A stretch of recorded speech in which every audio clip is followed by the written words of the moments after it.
The Marxist case for Venezuela. Why Marxists must oppose imperialism.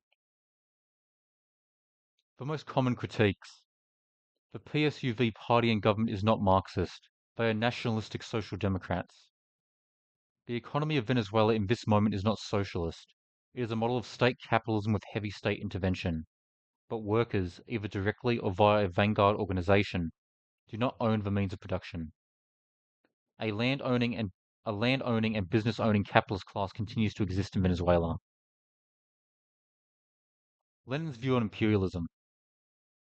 Lenin strongly believed that the defeat of naked colonialism and more subtle imperialism was a prerequisite for any type of Marxist/communist movement to arise within the state.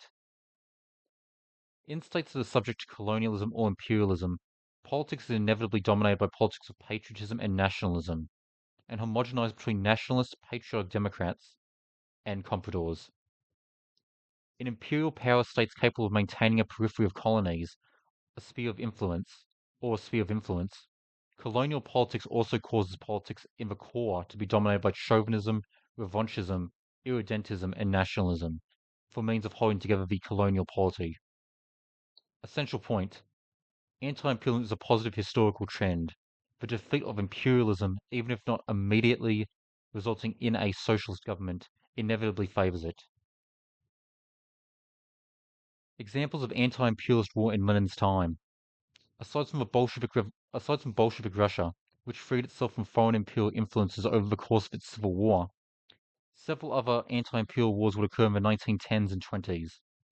Lenin largely supported these in his writings.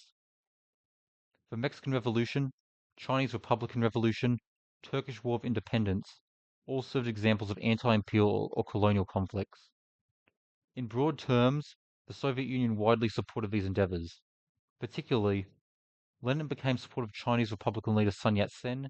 In turn, Sun considered communists an ideological faction who would work with his government to fulfill his social well-being principle of the Chinese people.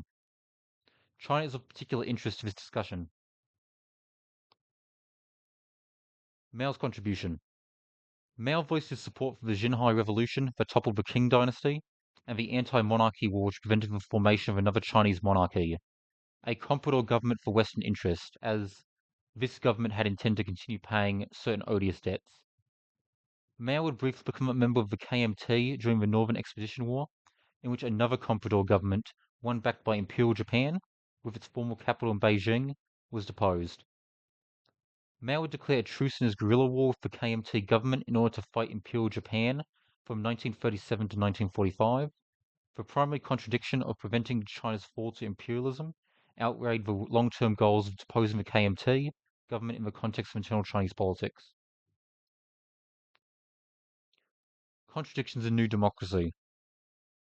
Mao's explanation of primary and secondary contradiction helps us further understand how imperialism acts as an impediment to socialist construction, and why opposition to imperialism is important, even if it does not immediately lead to socialist construction in the short term. In imperialized states, the primary contradiction is a conflict that exists between Mao's four classes: proletarians, peasants, small capitalists and/or landowners, and national capitalists. Each of these groups' interest is ultimately in greater conflict with the capitalist class of the imperializing state and any local comprador class that may exist than with each other. Only when imperialism is defeated on the national level does contradiction between the four classes become a primary contradiction within the state. Further on contradiction/New Democracy. There are natural conflicts that exist between the proletariat and the capitalist class, the proletariat and the peasant class and the small landowners, etc. But this conflict, according to Mao, is not capable of achieving full expression until the defeat of imperialism on the national level. Until then, a higher conflict of interest exists between all four of these classes and foreign interests with each other. Mao suggests that the unification of these four classes under the leadership of a Marxist organization, New Democracy, gives the best chance for the defeat of imperialism on the national level. Mao concedes this may mean the new democratic government that has been established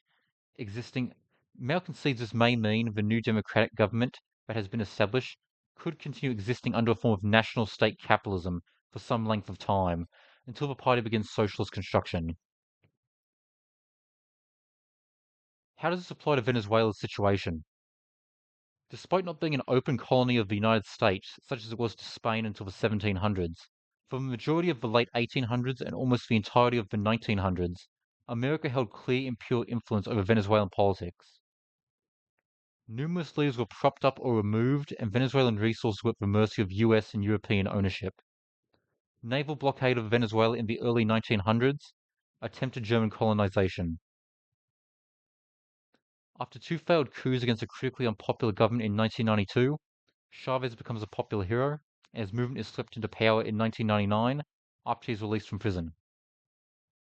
Proceeds to implement the basic social programs needed to improve literacy, health, general living standards, redistributes land and nationalizes resources previously owned by foreign companies. What does this mean?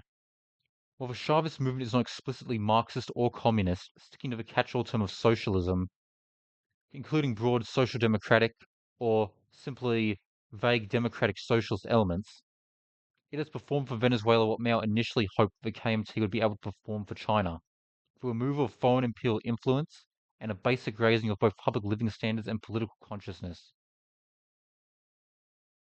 The Chavez government resembles a stage of new democracy in this field, creating the sovereignty necessary for the development of developed native capitalism and eventual transition to socialism communism, weaponizing the interests of native smallholders, peasants, and proletarians against foreign interest. The collapse of the Chavez government in a scenario would represent, while likely not permanently, considering the general fading of US influence over the world, a decisive retrograde and setback to the anti-imperialist and Marxist movement in the Americas. A clear parallel. Communists within Venezuela, the PCV, while taking a critical position towards the PSUV government, still choose to endorse Maduro for the presidency. Understanding the opposition taking power in Venezuela would be calamitous for Venezuelan workers and Venezuelan society at large, and there was no hope of a PCV victory had they ran anyway in this particular election. A clear historical parallel to the CPC-KMT alliance that managed to end the 100 years of humiliation of China in 1945. Despite concrete differences, the PCV understands the nature of primary and secondary contradictions. The development of a Venezuelan native capitalism, though nowhere near as exciting as something some would wish for in the short term, ultimately still bends the historical trend towards socialism, at least more than it would under outright US overlordship over Venezuela.